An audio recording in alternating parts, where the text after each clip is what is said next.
I haven't been feeling very well myself. Yes, I understand. I don't know, maybe it's me. Yes, fine. I needed some Panuro last night. I feel as if something Excellent. odd were happening to me. Something Yes. I can't understand. Could you be more specific? The sedatives. I'm taking Ectracine, but it doesn't seem strong enough. I have a hard time concentrating. You are a true believer. Blessings of the state. Please forgive me. Blessings of the masses. Thou art a subject of the divine, created in the image of man, by the masses, for the masses. Let us be thankful we have an occupation to fill. Work hard. Increase production. Prevent accidents. And be happy.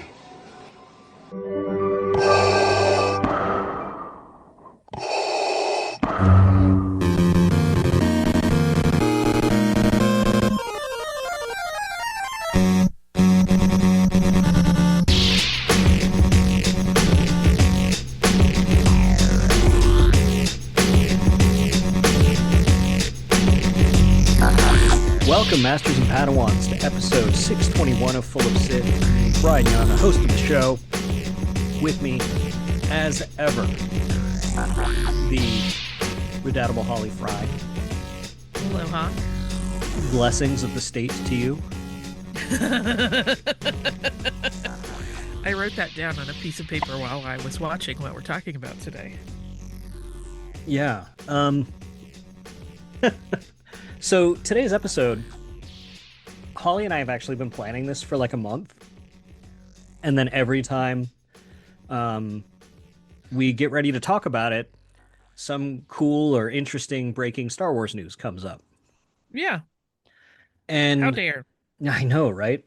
So we're going to talk today about George Lucas's first professional feature film, THX-1138. Yeah. Which is a hell of a motion picture. Oh my God, it's so good. I had told Bryan before we started this, but I will say it again. I have watched it a number of times throughout my life, but it has been a few years. I'd say it's been probably 5 or 6 years at least since I've watched it. And it hit in many new ways this time around, which we'll talk about. Yeah, no, it's a very, very beautiful picture. It really, in a lot of ways, it's uniquely George Lucas, and you watch George Lucas films and you can see like only he would have made this picture, but it's also uniquely like that early 70s gritty indie film where Uh-huh. it's so much a product of that era of filmmaking, and it's so perfect for its time and place.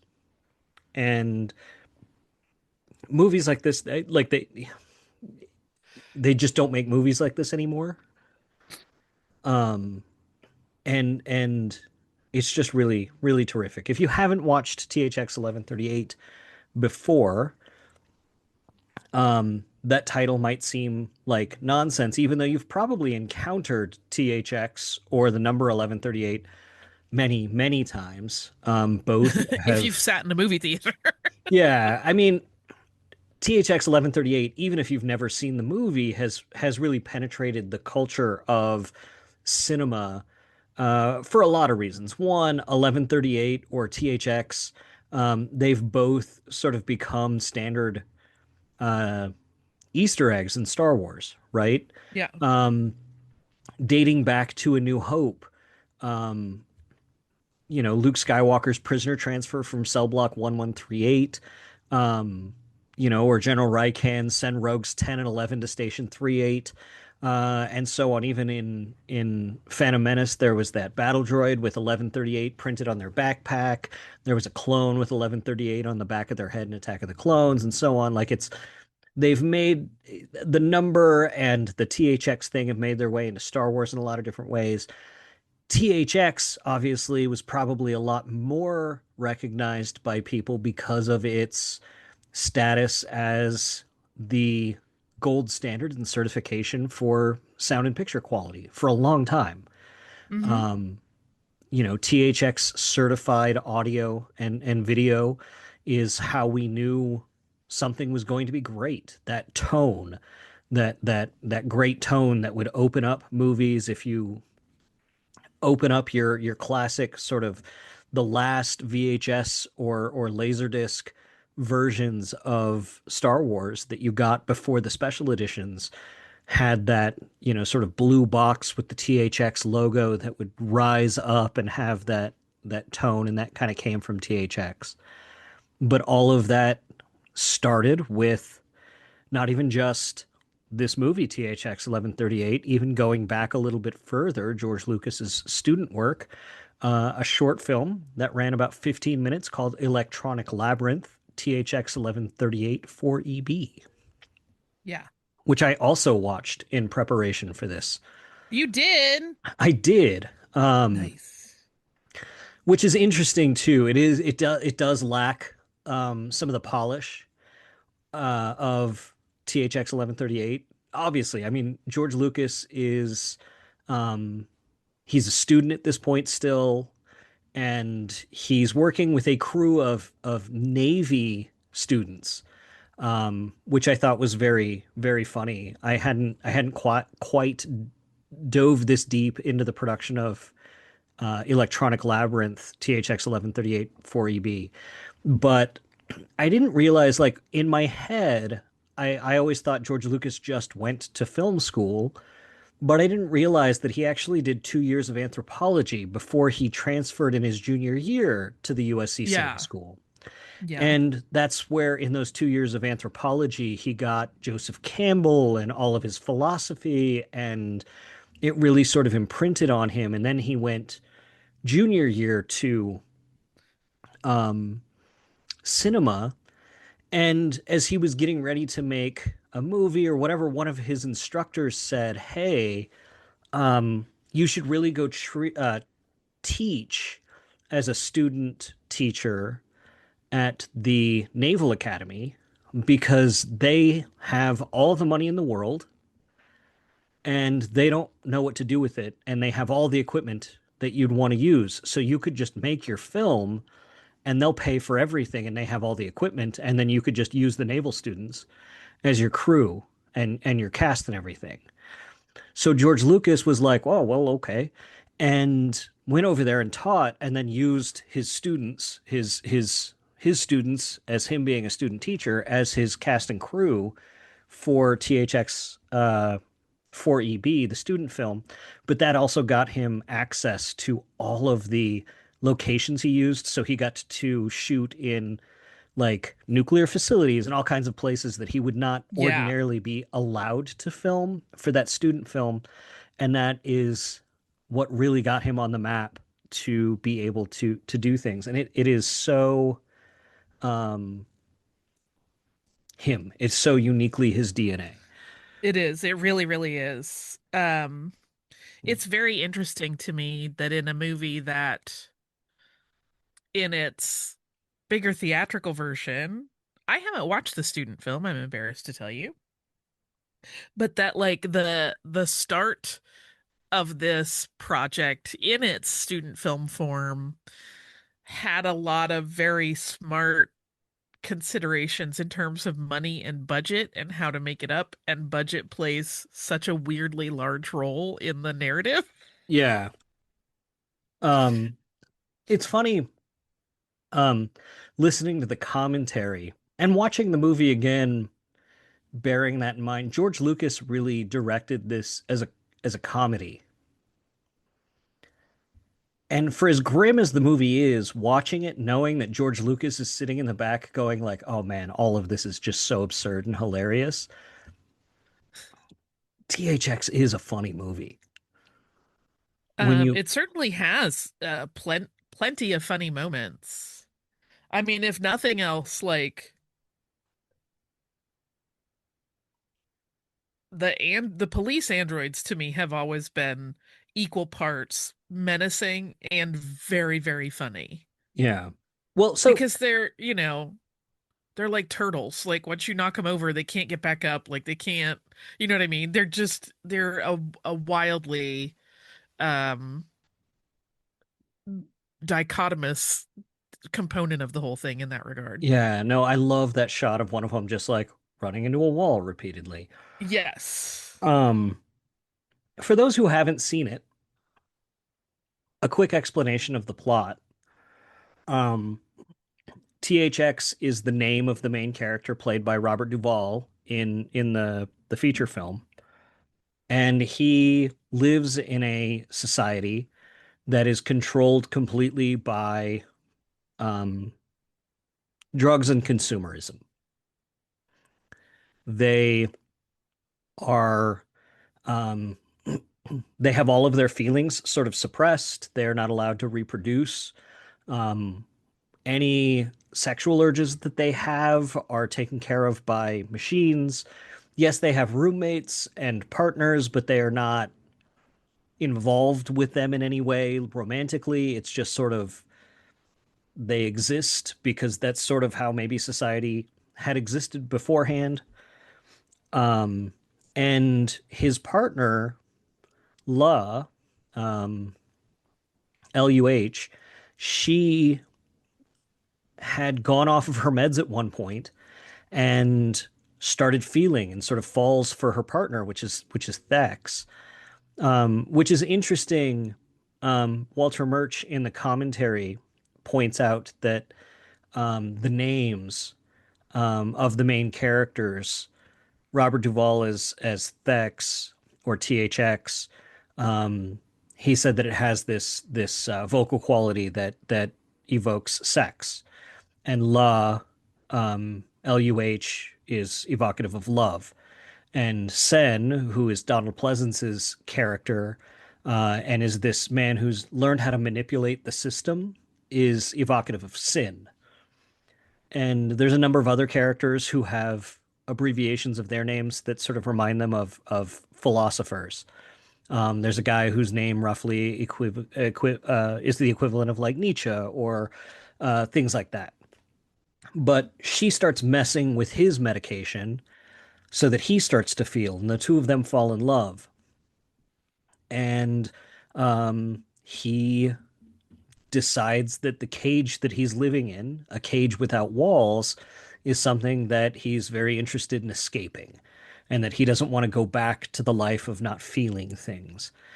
And so it's really his journey of escaping this dystopian hell that he's living in, where life revolves around working and consuming and nothing else.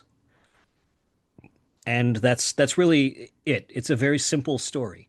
Um, Really, the magic of the movie is in the fact that it is impossibly well made. One of the things I love most about it is that Walter Murch, who was George Lucas's co-writer and the sound designer and sort of co-editor, one of the editors on the film, Walter Murch is a legend in film editing. I would highly recommend his book In the Blink of an Eye, which is sort of a very small treatise on film editing, and it is, um, I mean, no pun intended, really eye-opening as far as the philosophy of film editing. But you'll know his work where he directed Return to Oz, and he was also the editor of movies like Apocalypse Now, The Conversation, Cold Mountain. He's worked for so many of the greats. But Walter Murch and George Lucas set out to create a film from the future, not about the future.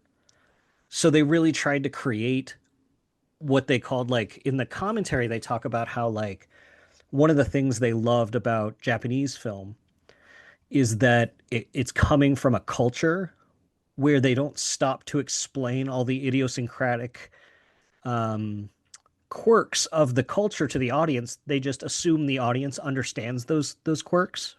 Yeah. And so they wanted to replicate that same feeling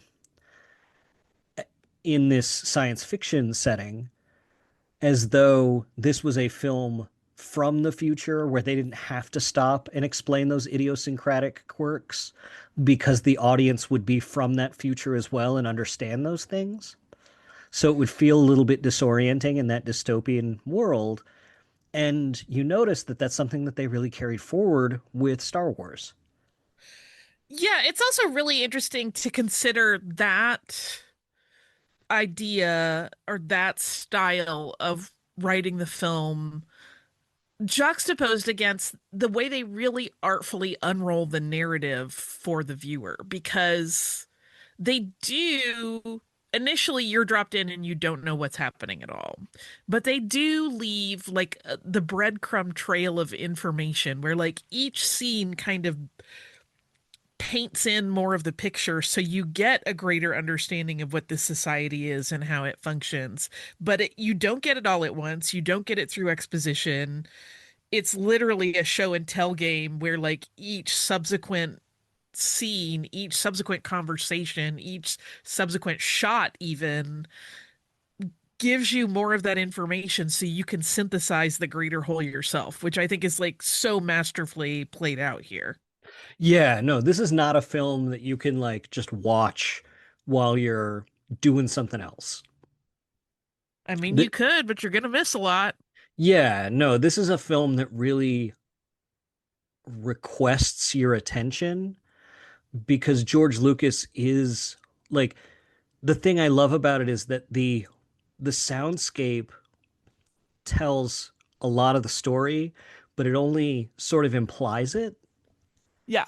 but it doesn't match the the juxtapositions of the cinemascape, like the visuals, right? So Well, you have a story that's being told in what's going on visually, and you have mismatches of the story going on behind the scenes, right? Where you've got a society that's monitoring everyone constantly, and you've got controllers that are having conversations about sometimes what they're watching, sometimes things that have nothing to do with what they're watching. And those add as much context about what's going on in the society as what the visuals are providing you, and that you have to sort of add all of these things together in a way that it asks you to invest your attention into the narrative in a way that maybe most modern films don't. yeah, it's not it's I mean, I would say it's not a popcorn movie. You could No. certainly eat popcorn while you watch it, but it is definitely not a I'm going to turn off my brain and just look at pretty things for a minute. It kind Which of implores the viewer to get involved. which is interesting because that's THX's hero's journey. Yeah. Because he is living in a society that implores you to take drugs that numb all of your feelings and ask you to sit back and just mindlessly watch images Disengage. and just don't care about anything, right? Yeah. Like I love the scenes of them of Tex just watching TV, and Yeah. it's so prescient, right? You got to think this film was shot in 1969. Um, it was shot in the last months of 1969, and George Lucas is he talks in the commentary and in some of the behind the scenes and interviews later about how he was writing a movie about with Walter Murch about consumerism and conformity and things that he felt were nightmarish to him at the moment. And you have Tex just watching two police officers beat a man on television. Yeah. I had forgotten about that scene, or maybe I blocked it out. And when it came up when I was watching earlier today, I was like, oh, Lord, I forgot this. And it's very hard to watch right now. Yeah. And he doesn't have any feelings about it whatsoever. Um, none. Like he's just like, completely cut off from it because of the drugs that they put him on. Yeah. And, for him, he's a reluctant hero in that he doesn't want to be off the drugs. He doesn't want to feel things. And in the commentary, Lucas talks about like his hero's journey is very much the same as um, Curtis in American Graffiti and Luke Hmm. in Star Wars, and that these are all very similar films and similar heroes' journeys. But he doesn't want to take that step. But for Thex, um, his heroic act is that he doesn't want to go back on the drugs. He Yeah. really likes feeling things and he can't go back to that. He doesn't want to be part of whatever the status quo is. And the interesting thing about this movie is that like it doesn't look like even the prison, like there's no walls on any of the cages. There's no there's no prison wall anywhere. It's just like and it doesn't seem like anyone's in charge, right? Which is also I think rises out of part of George Lucas's nightmare from his idea of the 60s and coming out of that Nixonian era where like no one's in charge. We all just go along because it seems like this is what everybody's been doing. Which is interesting because there is that line in kind of the piped in dialogue that comes in throughout this world of like, we need to choose a leader. We must select a leader. And it is really interesting because it seems very decentralized in a way that is not chaotic, which is very hard, I think, for like our perception to really process what that is, like how that could possibly function and work. It's so fascinating to me because there are, for any given worker in this scenario, right? We see THX go about his day and his job with various degrees of success and failure. And there are so many people watching him, monitoring him, chattering about his performance and his level of functionality. And it's just a completely, I mean, that's terrifying, I think, to most people, right? If we knew that, like, every moment we were doing our jobs and going about our lives, that somebody was just watching us and, like, notating and figuring out ways to tweak how we performed and behaved. It's an unsettling concept. But this idea that there isn't anyone that we ever see person that, is at the apex of a reporting structure that everybody's stuff rolls up to, but yet we see all of these people that have more power and control over someone. It's just a really fascinating, um, difficult to parse, I think, concept. Yeah. And it feels like a nightmare. Yes, 100%. Um and it's confused. Like I think the movie's point is to be a little bit confusing. It's confusing to us, it's confusing to Thex, Yeah. especially when he gets feelings, right? Yes. That was the other thing I was going to mention. What's really, telling about him and about, Lucas's point of view in all of this, right? When he is transitioning off of all of the sedatives that he has been fed for years, we assume, and he starts having feelings, that's a very painful process. And yet, feelings are so important to him that he wants to continue it. Like that is a very telling aspect of kind of the point of the whole thing, right? Is that we need those. You need negative and positive to be a whole person. Yeah. And Duvall does such a wonderful job here. Oh man, he's incredible. He's He really incredible. is. Everyone is great in this movie. Everyone is. La is terrific. I don't remember. She's not um she didn't go on to do a whole lot more notable stuff, and I always have struggled to remember her name. Um um Maggie McComey. Yeah. Um And then Donald Pleasance is so just deliciously creepy. Oh, And it's funny. There's two funny things about Donald Pleasance that I'll mention from the commentary. One, I didn't realize that in the white prison, all mhm. of Donald Pleasance's lines are quotes from Richard Nixon speeches. I didn't realize that either. Which again is that through thread of George Lucas going like, you know who I hate? Richard Nixon. Yeah, Because he based Palpatine and the Empire on Nixon and what was going on. And in '69, this was right off the heels of, um, you know, this was in the midst of all of the Watergate stuff, like being really on everybody's mind, and or Vietnam and um, Watergate hadn't happened yet. yeah, Um, couple but years off. Vietnam was on everybody's mind. Yeah, Um, and Richard Nixon was sort of a primary villain in his head. yeah. That is very funny, and I'm embarrassed that I never caught that. And the other thing is that Robert Duvall is very famously like he's one of those actors that like take one is his best take, maybe take two, and he can't really do more than that. And Donald Pleasance is like take 10, take 12 kind of guy. Right.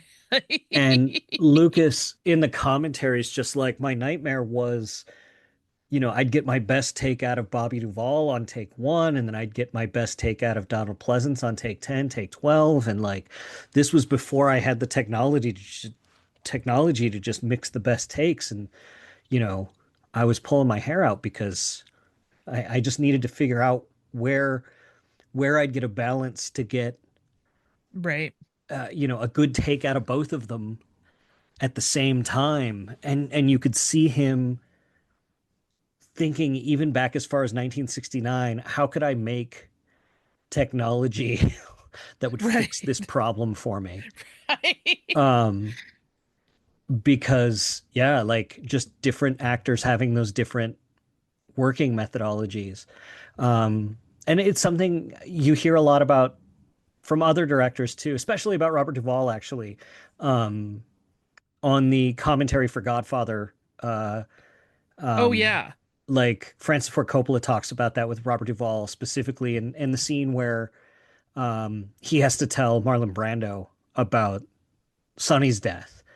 That was really really difficult, especially when he needed him to do it a few times, and it was just like it was a miracle that he was able to pull out. Like I think it was like take four, take five, the right one that got used, but Robert Duvall felt like he was very much wasted after take two or three. Yeah.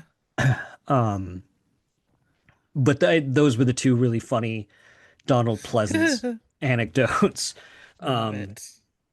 but yeah, Lucas was just okay. Here's all the Richard Nixon. Like every creepy thing he says in the White Room is something Richard Nixon said, um, which is so weird. Um, um, It's brilliant. It's yeah, brilliant. yeah. Um, which is really funny to me. There's so much interesting stuff in there too, and there's so much fun stuff. And the more I watch it though, the more I kind of see where Lucas is coming from about it being a comedy. Yeah. Like there is so much absurdity in there. Like I love like it is so funny that they all just kind of go to confession, and it's this wonderful, wonderful like rendering of Memling's um His Christ giving depiction his of Christ. blessing. Yeah. Yeah. Yeah. It And it strikes me as so funny every time that in this future society, the image that they pick of Christ is a 1478 painting that has all of the opposite physical attributes of the people within this society. yeah, like You know all what I the mean? facial hair, all of He's the long hairy. hair. Yeah, he has a very different look about his face. Some of that is just, stylistically, because of Memling's style. It just is so fascinating to me. Like, I go to confess to this being that is completely unlike anyone I have probably ever seen, right? The way the society works. Even the kids from an early age are like shaved bald, and you never see anyone with any kind of like personality expression in their appearance. And so I'm always like, how do they reconcile that? Like, is it just like, oh, God gets facial hair, we don't? I don't. Well, it's funny. It's not even got. It's right. It's OMM, which Yeah, um we don't even really know what that stands for. And like in my head, it's like our merciful master or something like that, right? right. And it's But also like, borrowing from like the concept of ohm, I'm sure. yeah. Um, but like all Ohm says is stuff like, you're a true believer, blessings of the state, blessings of the masses, or stuff like, let us be Uh-huh. thankful we have commerce, buy more. I mean, Stuff like that. Like stuff that like if you strip out, it's almost like the audible equivalent of putting the sunglasses on in They Live, right? yeah, you're not wrong. Like it's like if we were to listen to all the advertising that gets thrown at us all the time and we had the audio equivalent of those sunglasses on, like this is exactly what all the advertising would sound like. Buy Blessings more bestowed now. upon you. Buy and be happy.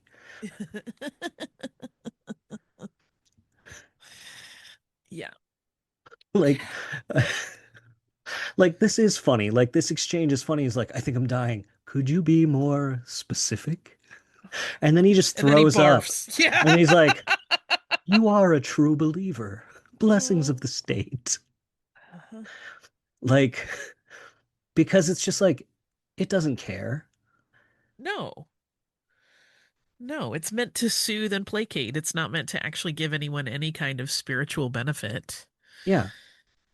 Um, One of the things that struck me so strongly with this watching, and it has in the past, but I don't know, it felt more this time around. Well, I know why some of it felt more this time around, is how much of the DNA of Star Wars is apparent in this film. Yeah. So much. You know what I mean? Some of it is just really like clearly the George Lucas style of directing, right? There are Hmm. so many shots of button pushing where you don't see a person, you just see a console of buttons and levers and hands going at it while you have um voiceover in some cases. It's very much the way we see Imperials working on the Death Star, like, preparing the the Yeah. laser. It's incredible to me how much of his style is already present in this first film, and that it stayed consistent. You know what I mean? It wasn't like this is a guy who's just mucking around and he's kind of trying to get shots and it's driven by the constraints of the day. Even if it is, he recognizes those moments as being like something he likes and wants to continue. Um, Yeah. No, the society here is very much how he saw the Empire. yeah. He's also so clearly fascinated visually with this idea of sterile all white imagery. And there's a really interesting juxtaposition in that in this movie, everybody is in all white with very few exceptions. And there the sterility of it is painful. I mean, for a viewer watching this, especially if you're on a big screen, it does almost become a little bit difficult for your eyes because that much white uninterrupted is hard on your eyes, which is fascinating. And then obviously, like we see in the Empire, the stormtroopers are all in white.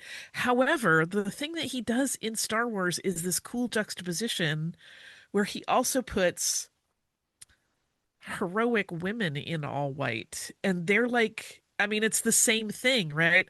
La is in all white, but she is the heart and soul, and she sees something bigger and better. And the same way we see, like a Princess Leia, Mon Mothma, right? They are Yeah. women who are also in all white, but they're where the heart of The Rebellion Lives, and I was just like, he told us in 1969 what he was going to do. Yeah. Um, of course, there is also the pod racing scene at the end. Yeah. No, it's interesting like how much that speed, that desire to illustrate speed on film as a challenge was for him. One thing that was really interesting is he talked in the commentary about two specific challenges he had for that, the construction of the chase at the end. One was that he filmed this post Bullet, Yeah, which Bullet is sort of like a stick of dynamite as far as car chase scenes go, right? Like as far as the culture's expectation for what a car chase either needed to look like or needed to look nothing like. Um, and and George Lucas didn't have the money to make it look anything like Bullet, right? right. Especially shooting it in San Francisco, which is where Bullet was set. So he had to come up with something different. And he also had to do it on a budget. And he also had to do it at night. And so what he did, but he also didn't have the ability to shoot the car that he had and the cops chasing on the motorcycles in Uh-huh. the same shots. Because he's like, Right. normally you'd put everything in the same shot, but he didn't have the money to do that either. And that's usually what gives you your sense of like scale and your sense of speed on film. And that's why he decided to go with the tunnels. And he was basically like closing every tunnel in San Francisco at night, one at a time, whether he had permission to or not, and racing this car at like 140 miles an hour. And interestingly enough, the camera person who was in the car most of the time doing the filming was Caleb Deschanel, Zoe Deschanel's father, um, which he said was terrifying. I'm sure. Um, but that, yeah, he was like, that was his reasoning for the design of those sequences was that the tunnels helped him get that feeling of speed because he had to figure out a way to communicate the speed um without any of the other normal sort of touchstones you'd have in those chases because he didn't have the budget and everyone was expecting one thing because of Bullet. Right. And when you think about it, that's really what he was able to bring to the Death Star, the trench run. Yeah. Because when you think about American Graffiti, he got to put all the cars in the same shot. Yeah. Um, and when the race in American Graffiti starts, he gets both cars. He gets Bob Falfa's car and um Paula Matt's car. I don't know why I can't think of the character's name. Like that's the actor I remember. Um, um, he gets the 32 Ford Coupe in the same shot, the whole time. Yeah. Then the pod race, he got to do whatever he wanted. But yeah, There is that one great shot in THX with other vehicles where the camera zooms right up to like the back side of a car. And it's so striking. It's just such a beautiful piece of cinematography. Um, but yeah, it's like you see the pod racing DNA right there immediately. There are some interesting things in this movie that feel very parallel to more recent Star Wars that George Lucas did not work on. Specifically, that the costumes of Narkina 5 feel very similar to what people wear in THX, yeah, no, which is just, I think that was something that they kind of talked about referencing specifically. yeah. But what's interesting, I mean, I had kind of thought about that in the abstract, but it really struck me watching it how similar it is. And then the technician in THX, this did not occur to me until today when I rewatched it. The technician in THX who puts the mind lock on THX when he is having his struggle performing his duties at work is in a very pale yellow version of it that looks very similar to what Clea wears when she is disguised as a nurse when she is about to kill Luthen. And I was just like, I never really thought about that. But it's really great borrowing and like cross-referencing. Um, oh, it's such a good movie. It's such a good Yeah. No, it really is. And it's interesting. How do you read the ending? Do you read the ending as a happy ending or a depressing ending? happy. I do too. And I'm it's interesting because this movie almost put American Zoetrope out of business.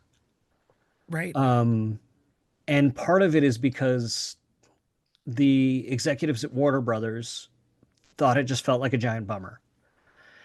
Right. Um, because at the end, Thex crawls out of the tunnel. George Lucas likened the society they live in as sort of a giant anthill, where um, it's a society without philosophy. Everyone just sort of does their thing and doesn't think about it and doesn't question it, and they're mindless. They do their thing, and that's it. And he escapes that, and he makes it to the surface. Um, and he gets to the surface, and that's it. And we have that really beautiful shot of him in the sun at sunset, and that's where the credits roll. And yeah, it's a little bit of a bummer in that La was killed and sort of consumed and recycled into a new fetus. Um, and it seems like the hologram got caught because he didn't know how to run a car. Yeah. Um, but the hologram was really cool. I love Oh, that character. I do too. Um, Um, but yeah, Warner Brothers, like, they read the ending as like it was a total downer. No one was going to like this movie. yeah, which is weird to me. This is the ending is something I have thought about a lot over the years, and I'm sure you have too. And here is my take on it, as informed by the way that the state manages the pursuit of THX, right? Yeah. The idea is that they tell him, he's warned that like he won't survive the radiation outside, etc.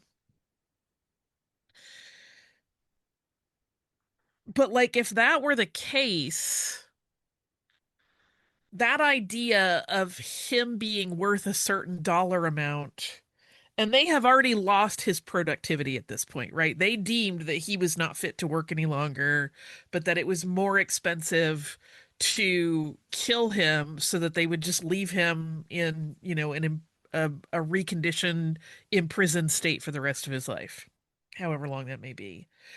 So the idea that they're willing to then pursue him and try to get him back to me says that there is something out there beyond this, underground bubble that is worth seeing, experiencing, being part of.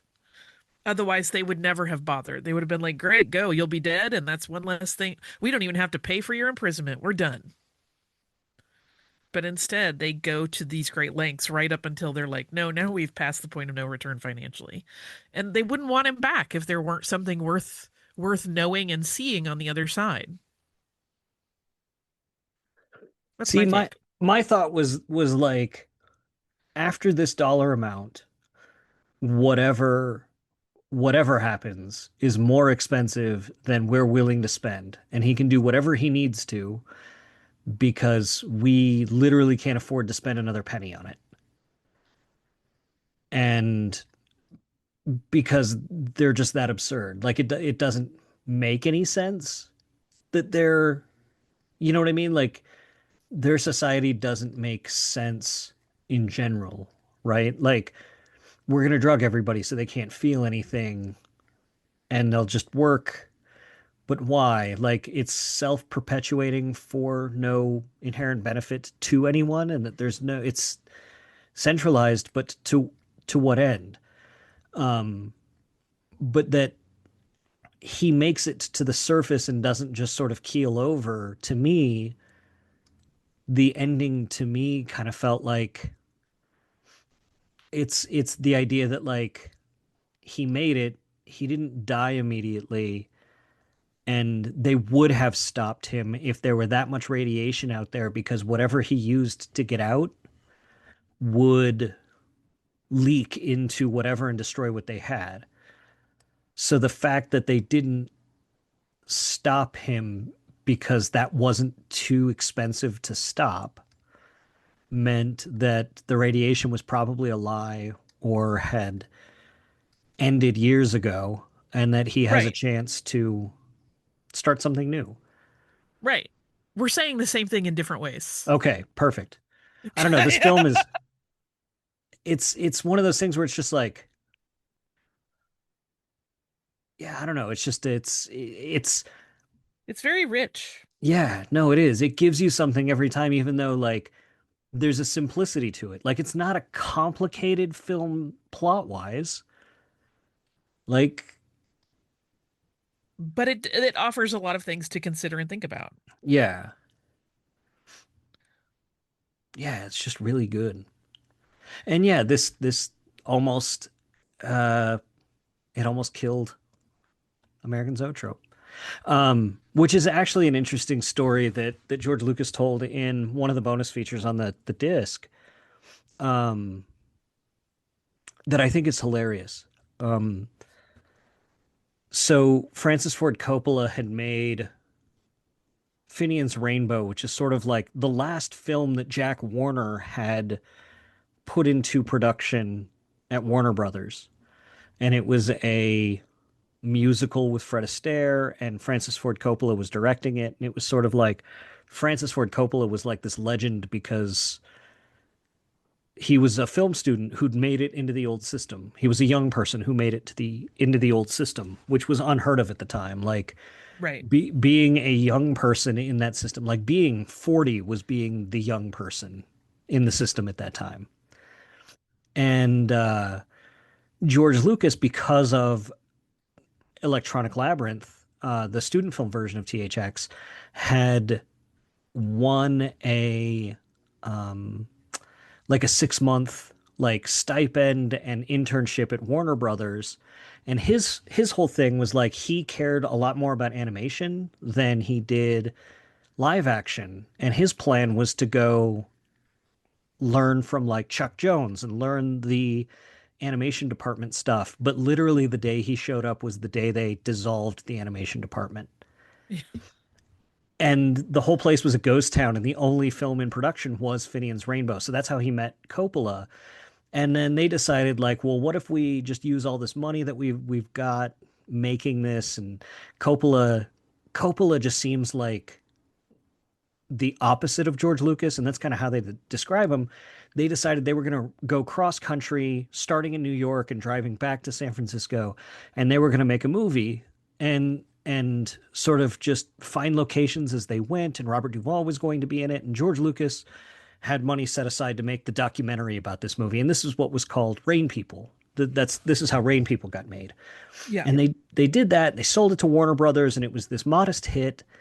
And because of that, and because of Easy Rider really Easy Rider made 60-70 million dollars on a $400,000 budget, and Warner Brothers panicked and said, "Well, we need young people making movies. We've got all these bearded young people. They should make movies." And Coppola convinced them, "Well, like we're up here in San Francisco because they all hated the studio system. We're going to do it." And they sent in the script for THX, and they're like, "This is terrible. We're not going to do this." But they were changing over management. And Coppola is just like, "This is no problem, George. We're still going to make your movie. We're just going to wait for the management to switch over, and we're just going to act as though the last management had approved it." And George Lucas is like, "Is that going to work?" And he's like, "Just watch. It's fine. Don't worry about it." And it worked.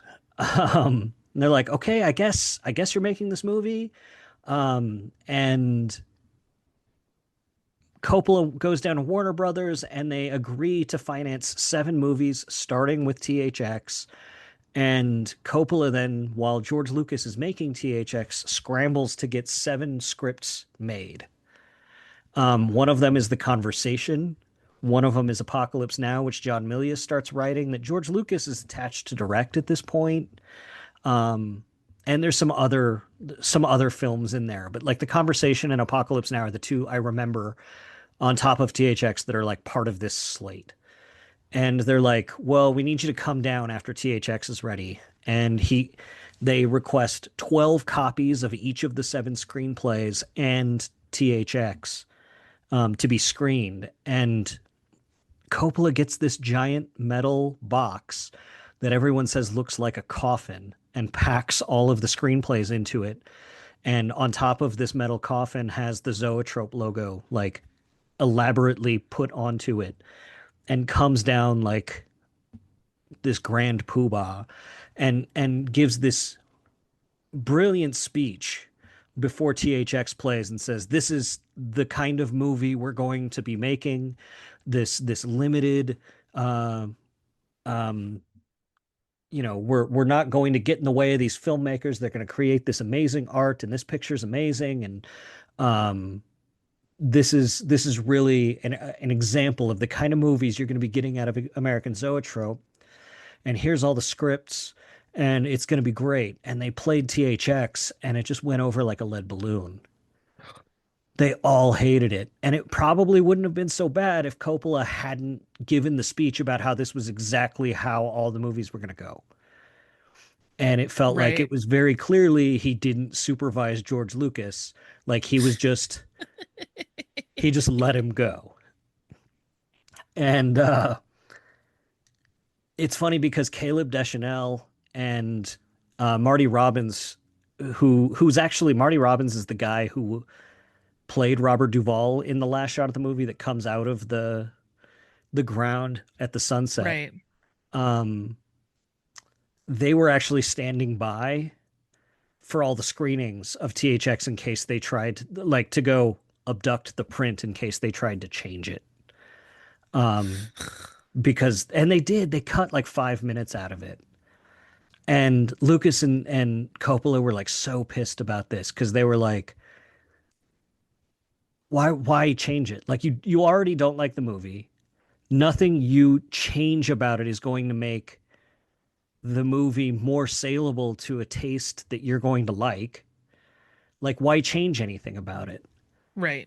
And it was just sort of this power trip that they took. Um,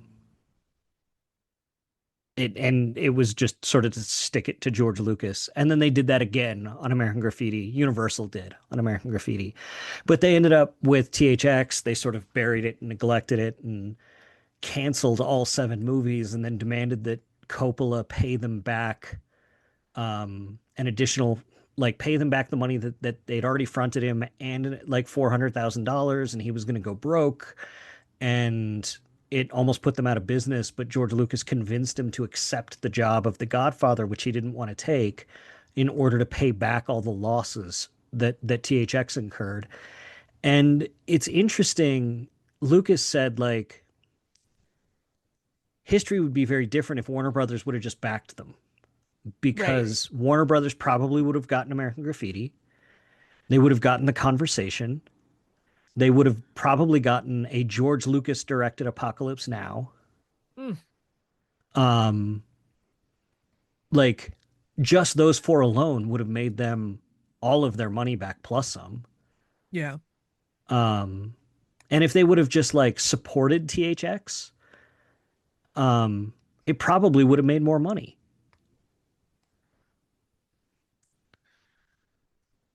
But they can't do that. Yeah. No, George Lucas at one point in the behind the scenes, he said, and I wrote this down because it was so, he said, oh, where is it? Where is it in my notes? He said, they wanted this film to be Bonnie and Clyde, which they didn't believe in either, but that film just happened to survive their neglect. That's a great way to put it. Um, Yeah, because they didn't, yeah, they didn't like that film. They didn't like Easy Rider. They didn't like any of the movies that they were making in this era, and they couldn't figure out why any of them were making money, and they were neglecting all of them and couldn't figure out why they were making money. And it was weird. They looked at Easy Rider right opposite. Um, they said that like Easy Rider came out opposite a movie that was directed by Robert Weiss, starring Julie Andrews, and it was a musical, and it had the same budget as like Sound of Music or something, and it couldn't like theaters didn't even want to play it, right? Like they couldn't even get distribution for it. It was called Star, um, and they couldn't figure out why. But Easy Rider just raked in the cash. Like it was such a weird time in Hollywood.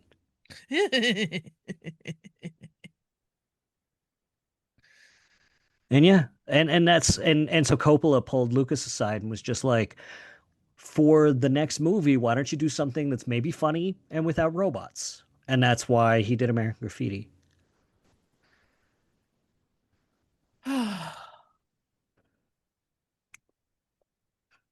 And this is, I mean, this is really, it's really, I don't know. I love how much this movie is very much like George Lucas going like, so this is what happens when hyper religious consumerist capitalist conservatives take over society.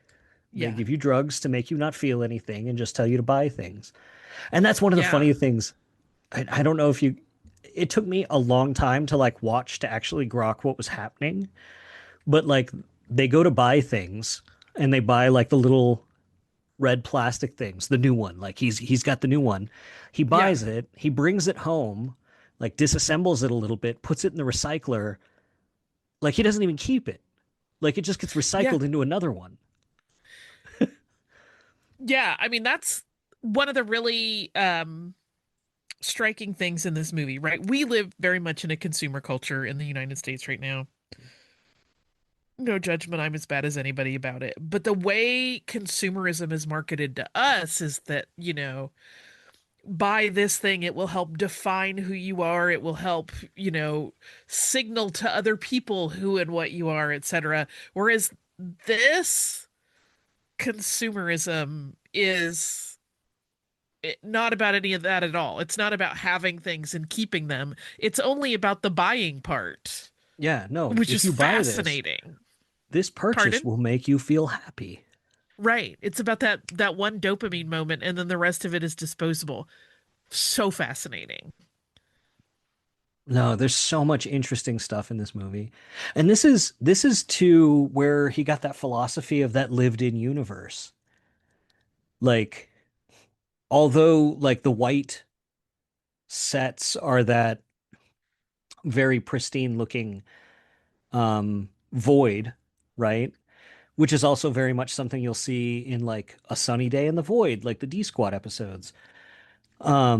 But everywhere else where there's technology, it looks like it's been there forever, Yeah. right? That's something that Lucas, like that lived in science fiction feel. And that's part of why it it feels like it's an artifact from the future, not a film about the future. Yeah. Um, and that's also why the credits at the beginning roll up, right? Like it's coming Yeah. up out of the ground like the rest of the people living there and stuff. Like it automatically is a little bit unsettling. Hmm. Oh, and the audio work. It's so good. Mm, I don't know. It's one of those movies I can just luxuriate in because it's so well made. yeah. Um, yeah, it's incredibly well made. And like I said, all of the DNA of all of the things that, we love most about Star Wars and George Lucas's other work were there from the very beginning, which is interesting. I think, most filmmakers, if you look at their first movie and then you look at their later movies, you can see a big difference in them, but this is like the DNA remains the same. The expression of it shifts around a little, but the stuff is all there from the beginning. Yeah. And I love he's such a there's a genius here, and I don't use that word lightly, but like looking at how he's able to accomplish the like this movie looks a lot more expensive than it is. And part of that is because he has a way of understanding how to manipulate cinema and the image so that he can take locations that are just normal everyday locations and make them appear as though they are science fiction, right? Like I've been to some of those places, like the Marin Civic County Center. I when I was there, when I happened to be able to be there, like I made sure I was there to like it looks like a totally normal like civic campus, right? Right. But you see the way Lucas photographed it, and it's just like he just picked the exact right angle to make it look like a science fiction picture. Uh-huh. And he does that over and over and over again in this movie. And you just have to think about like what sort of mind could operate at that level to pick location after location after location to be able to do that. And part of it was like, yeah, part of it was like kismet in that so many of the places that they were filming was like they were filming at the Pacific Bell like warehouses, like literally the year they were transitioning from rotary dial phones to touch tone. And so many of those big like circuitry warehouses that they're filming in just don't exist, and they were only allowed to film in them because they were like making that transition. Or the BART Right. tunnels, right? Like the the ladder that he's escaping out of is the rebar that's under a layer of cement at the bottom of BART tunnels, the Bay Area Rapid Transit tunnels in San Yeah. Francisco. And George Lucas just knew exactly how he could situate the camera to make it look as though if Robert Duvall was pantomiming in the right way, laying on the floor, it could look like he was escaping up and climbing a ladder instead of just crawling on the floor. Yeah. Um, and it looks harrowing and it looks so expensive, and it's like they just snuck into a construction site. You know, like it he talks so much about how it just felt like they were making a student film but with a bunch of like professionals. Um, because it doesn't look like a student film. Right.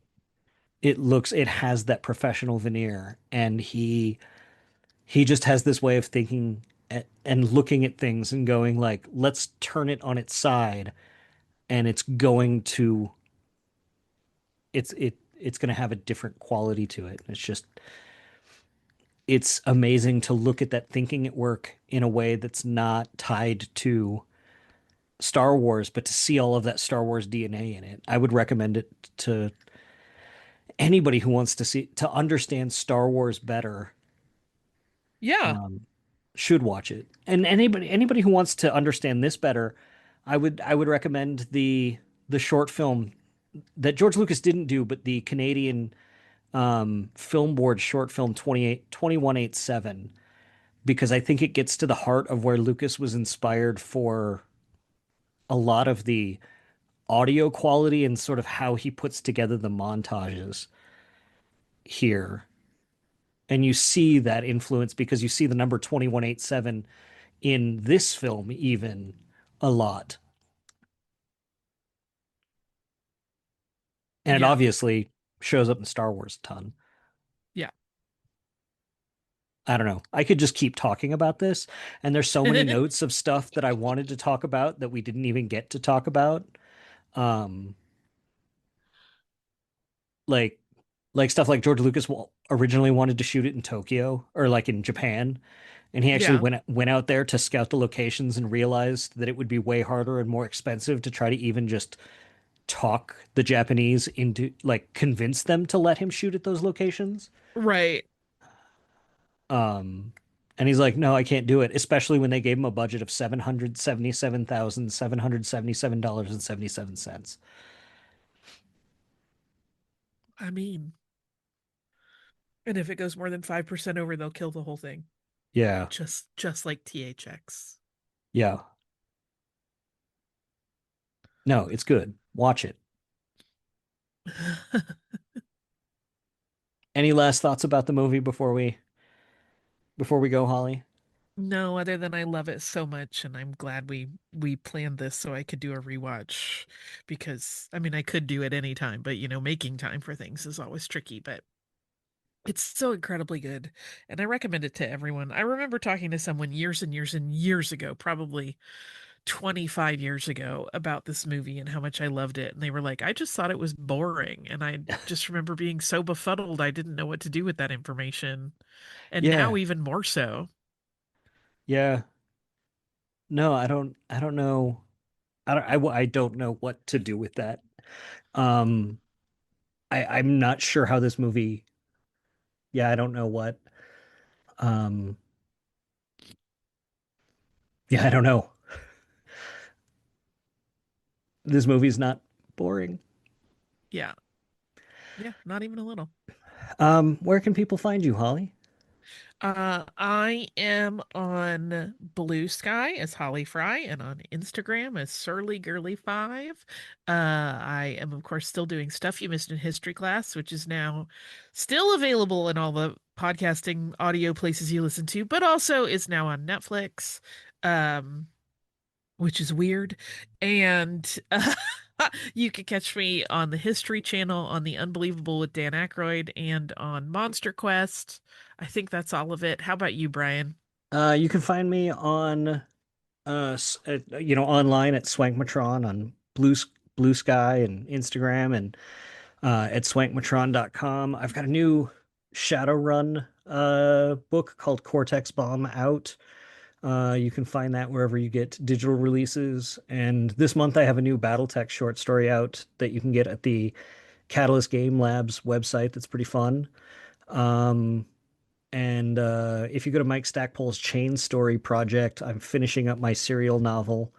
Um, that is a lot of fun. You can go to chainstoryproject.com, or no, chainstorycore.com, which is a lot of fun.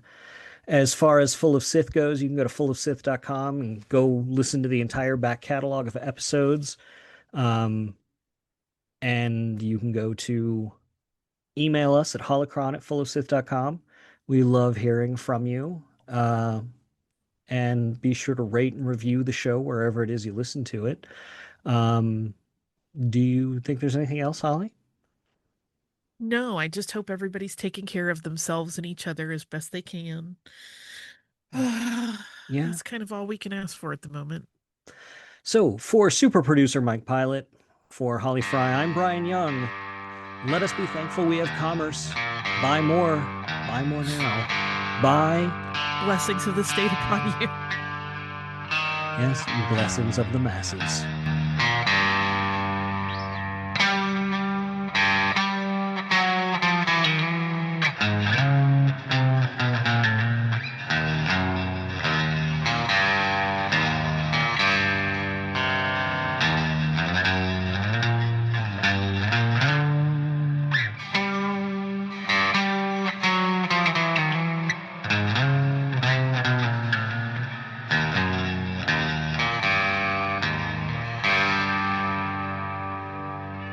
Sir, if you'll not be meeting me, I'll close down for a while.